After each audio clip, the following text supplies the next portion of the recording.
안녕하세요. 유희입니다. 오늘의 시간에는 하나님이 들어 쓰시는 여인 가운데에서 브리스길라에 대한 이야기를 들려드리도록 하겠습니다. 성령의 인도하심을 따라 바울과 실라는 루디아가 있는 빌립보에서 유럽의 첫 교회의 발판을 마련하고 계속해서 길을 가다가 데살로니가에 이른다. 그곳에서 예수 그리스도에 대한 복음의 말씀에 경건한 헬라인의 큰 무리와 적지 않은 귀부인도 바울과 실라를 따르게 된다. 그러나 그들을 시기하는 유대인들로 인해서 한바탕 소동이 있은 후 베레아로 가게 된다. 데살로니가 사람들보다 복음의 마음이 더 열려있는 베레아에도 헬라 귀부인과 남자 등 믿는 사람들이 많았다. 데살로니가 사람들이 베레아까지 쫓아와서 소동을 피우는 통에 결국 그들은 아덴으로 가게 된다. 그렇게 성령의 역사하심은 유럽의 첫 교회인 빌립보, 데살로니가, 베레아, 아덴으로 이르게 되고 점점 더 하나님의 영역이 확장되어 간다. 그것은 마치 물이 높은 곳에서 흘러가면서 그 땅을 적시는 것과 같았다.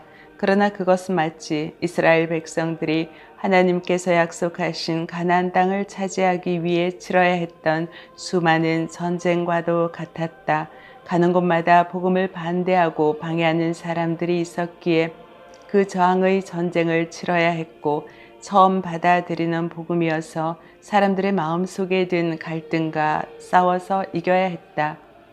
그러나 그 모든 것 위에 뛰어나신 하나님께서는 모세에게 능력의 지팡이를 주셨던 것처럼 바울에게 복음의 능력을 주셔서 점점 더 주의 나라를 확장시키는 싸움의 승리로 이끄셨다. 그리하여 급기야 바울은 아덴에서 고린도에 이르게 된다. 브리스길라는 얼마 전 남편 아굴라와 함께 이탈리아에서 고린도로 이주를 했다. 그들은 유대인으로서 오랫동안 로마에 살고 있었다. 그런데 종교적인 문제가 얽히고 설키면서 급기야 글라우디오 황제가 모든 유대인을 로마에서 내쫓아 버렸다. 로마가 큰 혼동에 빠진 것은 바로 유대인들 때문이라는 생각에 그들을 내쫓아 버렸던 것이다. 한 민족의 비극의 대이동이었다. 그래서 그들도 그 와중에 어쩔 수 없이 고린도로 와서 살고 있었다. 브리스길라와 아굴라는 고린도에서 그들이 생업으로 뿌리를 내리기 가장 좋은 천막 만드는 일을 시작했다. 그 당시 천막 만드는 일은 시장성이 좋았다. 수요가 많았기 때문이다. 그래서 그 일에 종사하는 사람도 많았다. 작업장과 거기에서 나오는 물건을 파는 가게가 작게 붙어있는 경우가 많았고 그곳에서 함께 생활도 했다. 천막 사업은 규모가 큰 사업이 아니었기에 그저 자신의 생활비를 충당하는 정도의 그런 일이었다. 그러므로 브리스길라와 아굴라도 아주 부유한 층에 속하지는 않았을 것이다. 브리스길라와 아굴라는 자신의 작업장에 유대인 한 사람을 고용했다. 그도 일을 구하고 있었고 그들도 역시 함께 일을 해줄 사람이 필요했기 때문이다. 아덴에서 고린도로 온 바울이었다. 바울은 그곳에서 일을 하기로 했고 거할 곳이 없었기에 그들의 집에서 거하면서 일을 해주기로 했다. 브리스길라는 바울을 유심히 살폈다. 어쩐지 처음부터 그는 천막을 만드는 일뿐 아니라 육체 노동을 주로 하는 사람 같아 보이지는 않았다. 처음 서로 인사를 나눌 때부터 인사말이나 말하는 어휘나 어투로 보아 학자와 같은 지식인의 분위기가 풍겼다. 아니나 다를까 평일에는 천막을 만드는 자신의 일을 열심히 했지만 안식일이 되면 전혀 다른 사람이 되었다. 회당에서 설교를 하는 것이었다. 그뿐 아니라 유대인과 헬라인들에게 여러 가지 하나님의 말씀을 가르치는 것이었다. 바울이 자신의 집에서 일을 하면서 복음을 전할 때는 브리스길라는 어떻게 생각했을까? 처음부터 함께 사역을 하지는 않았을 것이다. 날이 갈수록 바울에 대한 인식이 달라져 갔을 것이다. 처음에는 자신의 일을 돕는 사람인 줄로만 알고 있다가 안식일에 설교를 하는 것과 가르치는 것을 보고 그를 보는 눈이 점점 달라졌을 것이다. 브리스길라는 그가 하는 모든 말이 참으로 놀라웠다. 이미 그들이 예수님에 대한 이야기를 듣고 있었는지 몰라도 바울의 말은 정말 현장감이 있었기 때문에 무척 흥미로웠다. 특히 바울이 어떻게 그 예수님을 믿게 되었고 어떻게 그 복음을 전하게 되었는가를 듣는 것도 참으로 놀라운 일이었다. 그뿐 아니었다. 그가 아시아에서 유럽 땅인 빌립보로 갑자기 건너오게 되고 여러 지역을 통과해서 고린도까지 이르게 된 그 모든 이야기가 마치 기적 같은 일로 여겨졌다. 브리스길라는 남편과 함께 시간이 있을 때마다 바울과 대화를 나누었다. 너무 궁금했다. 더 듣고 싶었다. 그러다 궁금한 점이 떠오르면 그 점에 대한 바울의 생각을 듣고 싶었다. 그래서 일을 끝낸 저녁이면 함께 식사를 하거나 차를 마시면서 바울의 이야기를 듣는 것이 너무나 좋았다. 마치 먼 나라의 이야기를 듣는 것 같기도 했지만 점점 더 그 이야기는 자신과는 상관없는 이야기가 아닐 것이라는 느낌이 들었다. 그렇게 하다가 브리스길라는 점점 예수님에 대한 진정한 믿음이 생겼고 그 믿음이 깊어졌다. 바울이 브리스길라의 영적인 스승이 된 것이었다. 그리고 서서히 바울의 일에 개입하기 시작했다. 그러다 바울의 동역자가 된 것이다. 브리스길라는 남편과 함께 집중적으로 그리고 체계적으로 예수님에 대해 배웠다. 그리고 그의 제자가 되었다. 급기야 다른 사람들을 가르치는 정도에까지 이르게 되었다. 바울에게는 손님들이 있었다. 바울과 중도에서 헤어졌던 실라와 디모데가 마게도냐에서 고린도로 오게 된 것이다. 브리스길라는 그들에게도 자신의 집을 제공했다. 이미 그녀는 바울과는 주인과 일하는 사람의 관계가 아니라 자신이 섬기는 주의 종이 된 것이다. 자연스럽게 복음을 전하는 곳으로 자신의 집을 내어주게 되었다. 브리스길라의 집이 바로 고린도에 교회가 세워지는 초석이 된 것이다. 빌립보의 한 여인 루디아를 통해서 빌립보 교회가 시작되더니 고린도의 한 여인 브리스길라를 통해서 고린도 교회가 시작되었다. 놀라운 일이 아닌가. 브리스길라는 어떻게 로마에서 고린도로 오게 되었는가. 성령께서는 다면적인 작업을 하시는 분이다. 바울을 고린도로 보내려는 계획을 하시면서 또한 브리스길라를 로마에서 고린도로 보내신 것이다. 그리고 그곳에서 만나게 하셨고 교회를 세우게 하신 것이다. 실라와 디모데가 마게도냐로 와서 바울과 합류를 한 후에 바울은 강력한 성령의 감동을 받아서 유대인들에게 나아가 예수는 그리스도이심을 담대하게 전했다. 브리스길라는 그 장면을 지켜보면서 유대인들이 어떤 반응을 보일까 조마조마했다. 아니나 다를까 바울의 그 말에 유대인들은 분을 내면서 바울을 욕하며 난리를 치는 것이었다. 그때 바울은 그들에게 외쳤다. 너희 피가 너희 머리로 돌아갈 것이요 나는 깨끗하니라. 이후에는 이방인에게로 가리라. 브리스길라는 감동을 느꼈다. 하나님의 영으로 인하지 않으면 바울이 어떻게 그렇게 담대할 수가 있을까? 바울의 그 한마디가 마음에 크게 와닿았다. 이방인에게로 가리라. 브리스길라의 마음이 뜨거워졌다. 저런 핍박을 받으면서까지 복음을 전하고 이제 이방인에게로 전혀 예수님을 알지 못하는 사람에게로 향해 가겠다는 것이었다. 오라는 사람도 없고 또 갈 곳이 정해진 것도 아니었지만 그냥 성령의 인도하심을 따라 복음을 전하러 가겠다는 것이다. 브리스길라는 지금까지 바울에게서 들은 이야기를 곰곰이 생각해 보았다. 아무리 생각해도 바울이 자신이 있는 고린도까지 오게 된 것이 자신에게는 마치 기적과도 같았다. 또 자신이 고린도에 오게 된 것 역시 그냥 오게 된 것이 아니라는 생각이 들었다. 그녀는 고개를 숙였다. 하나님께서 앞으로도 자신의 길을 예비하시고 인도하시리라는 믿음이 생겼다. 브리스길라도 바울과 같은 복음의 사자가 되고 싶었다. 우선 열심히 배워야 한다. 하나도 빠짐없이 듣고 익혀야 한다.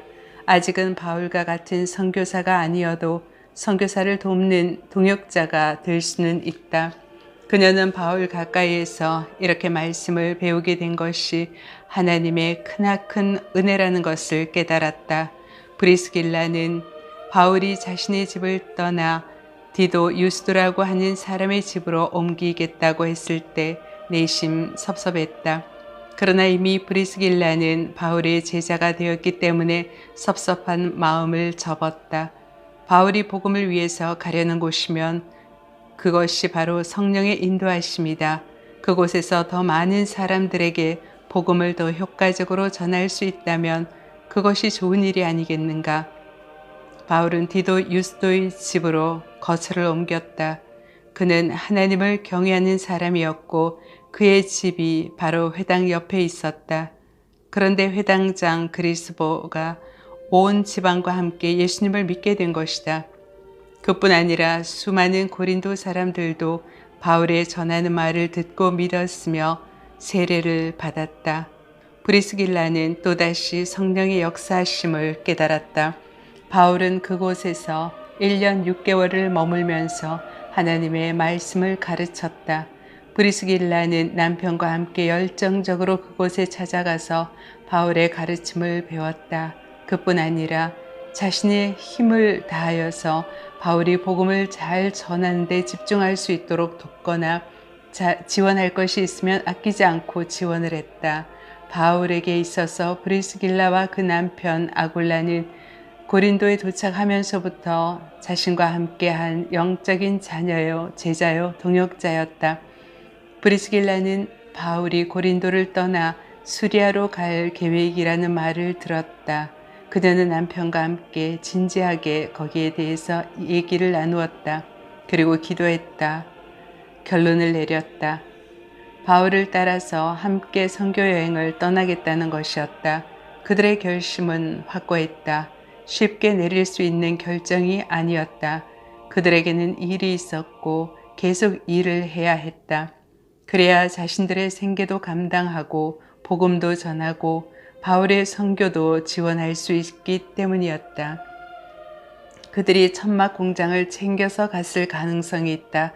최소한도로 챙겼다고 해도 엄청난 짐이 있었을 것이고 또 많은 노예도 함께 동행했을 것이다. 엄청난 이사 행렬이었을 것이다. 그것도 배를 타고 다녀야 하는 정말 힘든 여행이었다. 또 그들이 함께 가는 것이 바울의 선교에 도움이 된다는 결정을 했을 것이다. 도움도 안 되고 오히려 짐이 된다면 함께 갈 생각을 하지 않았을 것이다. 그 모든 번거로운 절차와 상황에도 불구하고 그들은 바울과 함께 떠나기로 했고 바울 역시 기꺼이 그들을 동행하게 했다. 그만큼 바울에게도 그들의 동행이 큰 힘이 되었을 것이다. 바울은 비장한 각오를 하고 떠나는 것이 분명했다. 바울은 예전에 한 서원을 지키기 위해서 여행 도중에 갱그레아에서 자신의 머리를 잘랐던 것이다. 그것을 본 브리스길라도 새로운 각오를 하면서 여행을 계속했다. 에베소에 도착하자 바울은 브리스길라와 아굴라에게 그곳에 머무르라고 말했다. 그리고 자신은 계속해서 여행을 하겠다는 것이었다. 브리스길라는 바울의 선교 여행에 함께할 각오를 했었다. 그러나 바울의 말에 그들은 순종했다.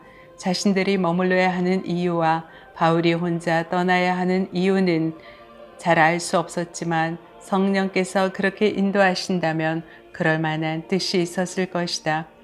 바울은 계속해서 안디옥과 갈라디아 등 여러 곳을 다니면서 복음을 전했고 교회의 기초를 세워나갔다. 바울이 그 부부를 에베소에 머무르게 한 것은 뜻이 있었다. 바울은 그 부부가 자신과 수년 동안 함께 있으면서 충분히 자신의 가르침을 받아들인 것을 보았다. 복음을 위해서 자신을 헌신적으로 돕는 것도 다 보았다. 고린도에 있을 때와 마찬가지로 에베소에서 그들이 가정교회의 주체가 되어 그 지역의 선교에 중추적 역할을 할 수 있으리라는 확신이 들었다. 복음을 전할 곳은 아직 도처에 널려 있는데 한 곳에서 많은 사람들이 모여 복음을 전할 이유는 없는 법이었다. 그래서 에베소를 그들에게 맡기고 자신은 다른 곳에서 복음을 전하기 위해 그들을 떠난 것이 틀림없었다. 그로부터 얼마의 시간이 지난 후 바울이 에베소로 되돌아왔을 때는 브리스길라와 아굴라는 이미 에베소를 떠나 고린도로 되돌아간 후였다. 그러나 브리스길라와 아굴라가 그동안 에베소 교회를 든든하게 세워둔 것을 확인했다. 특히 브리스길라와 아굴라는 바울의 가르침대로 그곳 사람들을 잘 가르쳤고 바울이 에베소에서 사역을 할 발판을 잘 마련해 두었다. 바울의 생각이 맞아 떨어진 것이다. 바울이 가졌던 그 부부에 대한 신뢰가 헛된 것이 아니었던 것이다. 바울은 에베소에서 고린도에 보내는 첫 번째 편지를 쓰는데 그때 그 부부에게 자신의 깊은 마음속에서 우러나오는 인사를 전했다. 아시아의 교회들이 너에게 문안하고 아굴라와 브리스가와 그 집에 있는 교회가 주 안에서 너희에게 간절히 문안하고 그뿐 아니라 디모데를 통해서도 그들에게 그의 인사를 보냈다. 브리스가와 아굴라 및 오네시보로의 집에 문안하라. 브리스길라와 아굴라는 그 후에 고린도를 떠나 고향인 로마로 돌아갔다. 그리고 바울은 자신이 서원을 지켜 머리를 깎았던 갱그레아에서 한 여인 베베를 만났다. 그 여인의 손에 바울은 로마에 보내는 편지를 들려보냈다. 그 편지에 바울은 브리스길라와 아굴라가 그의 신실한 동역자였음을 밝히며 또다시 그들에게 인사를 전했다. 너희는 그리스도 예수 안에서 나의 동역자인 브리스가와 아굴라에게 문안하라. 그들은 내 목숨을 위하여 자기들의 목까지도 내놓았나니 나뿐 아니라 이방인의 모든 교회도 그들에게 감사하느니라. 또 저의 집에 있는 교회도 문안하라. 바울이 로마에 있는 브리스길라에게 문안의 글을 보내는 것을 보라. 저희 집에 있는 교회도 문안하라 라는 구절이 눈에 들어오지 않는가. 브리스길라와 아굴라는 로마에서도 자신의 집을 교회로 사용했다. 로마 교회의 중심 인물이 바로 그들이었던 것이다. 또한 바울과 그들은 더 이상 선생과 제자의 관계가 아니라 각자의 사역이 있었고 바울도 인정했듯이 서로 동역자의 관계에 있었다는 것이 주지할 만한 일이다. 유럽 복음 전파에서 여성들의 역할은 대단했다. 빌립보, 고린도, 에베소, 로마 등 가장 중요한 지역의 선교를 위해서는 하나님께서 여인을 들어 쓰셨다는 것이 정말 놀라울 따름이다. 물론 브리스길라와 아굴라라는 부부가 함께 동역을 했다. 천막을 만드는 일이나 생업을 위해서는 아굴라가 중심적인 역할을 했을지도 모른다. 그러나 복음 사역에 있어서는 브리스길라가 앞장을 섰던 것이 틀림없다. 유대의 전통에 따르면 아내는 남편에게 모든 면에서 순종해야 한다. 일반적으로 남편은 회당에서 다른 남자들과 앉아서 하나님의 법을 공부하고 아내는 유대교의 규정에 맞추어서 주로 음식을 만드는 일을 했다. 물론 예나 지금이나 가정일은 여성의 몫이다. 그런 사회적 분위기에서 그 부부를 칭할 때 아굴라와 그의 아내라고 하는 것이 옳다. 그러나 그 부부에 대한 언급을 할 때면 항상 둘의 이름을 나란히 불러 언급을 한다. 그것으로 보아 둘은 그 사회적 전통과 관습과 상관없이 동등한 관계였음에 틀림없다. 그뿐 아니라 바울 역시 그들을 당연히 동등한 관계로 보았다. 그래서 항상 둘의 이름이 함께 나오는 것이다. 성경에서 보통 두 사람이 등장할 때 그 두 사람 중에 리더로 인정되는 사람의 이름이 먼저 언급하게 된다. 예를 들어서 누가는 처음 선교 여행을 할 때 바나바와 바울이라고 적는다. 그러나 그 직후에 바울과 바나바라고 그 순서를 바꾸게 된다. 선교 여행을 시작할 때는 바나바가 바울을 이끌었지만 바울의 사역이 활발해지면서 바울이 중추적인 역할을 하게 되었기 때문이다. 그 부부의 이름의 순서는 거듭해서 바뀌게 된다. 어떤 때는 아굴라와 브리스길라, 또 어떤 때는 브리스길라와 아굴라로 언급이 된다. 모든 정황을 살펴보면 브리스길라가 교회에서 중추적인 역할을 하는 지도자였다. 바울이 편지에 그들에게 문안할 때면 항상 브리스길라를 먼저 언급한 것이 그 확실한 증거가 되지 않을까. 브리스길라가 천막 일에 대해서는 남편과 동등한 사람으로 곁에 서 있었지만 영적인 분야에서는 브리스길라가 앞장을 섰던 것이 분명하다. 그 시대적 배경에서 브리스길라가 복음의 일에 앞장을 설 수 있도록 전폭적인 지지를 해준 아굴라에게 존경심이 가는 대목이 아닐 수 없다. 바울은 홀로 떠나고 에베소에 남게 된 부부는 그곳에 가정교회를 세워서 바울의 가르침을 계속해서 전했다. 그런데 그때도 브리스길라가 앞장을 섰던 것은 그들이 아볼로의 신앙적 교정을 해주었을 때 알 수가 있다. 아볼로라고 하는 유대인이 에베소에 왔는데 그 사람은 알렉산드리아 출신으로 성경에 대한 지식이 너무나 풍부했고 말에 능통한 선교사였다. 그는 회당에서 말씀을 가르쳤다. 물론 브리스길라도 아굴라와 함께 그의 가르침을 들었다. 그들이 하는 대화를 가만히 들어보니 아볼로는 세례 요한의 가르침에 대해서는 정말로 박식했다. 그러나 그는 아직 그리스도에 대해 깊은 것까지는 모르고 있는 것이었다. 근래 와서 그리스도교가 얼마나 발전한 것인지도 모르고 있었다. 부부는 그 말을 듣는 즉시 손을 들고 질문을 하거나 직접적으로 교정을 해주거나 그가 한 말을 덧붙일 수도 있었을 것이다. 예를 들면 선생님 잠깐만요. 그것은 사실 그렇게 된 것이 아니라 또는 선생님 이러이러한 이야기도 듣지 못하셨나요? 등 말이다. 그들은 덕이 있는 그리스도인들이었다. 그 자리에서 잠잠히 듣고 있었다. 그리고 그가 말을 다 마치고 그 모임이 끝난 후에 그들은 아볼로를 따로 조용히 불렀다. 물론 단도직입적으로 말하지 않았을 것이다. 그가 그렇게 열정적이고 담대하게 가르치는 것에 대해 찬사를 보내었을 것이고 성경을 그렇게 많이 아는 것에 대해 감탄의 말도 했을 것이다.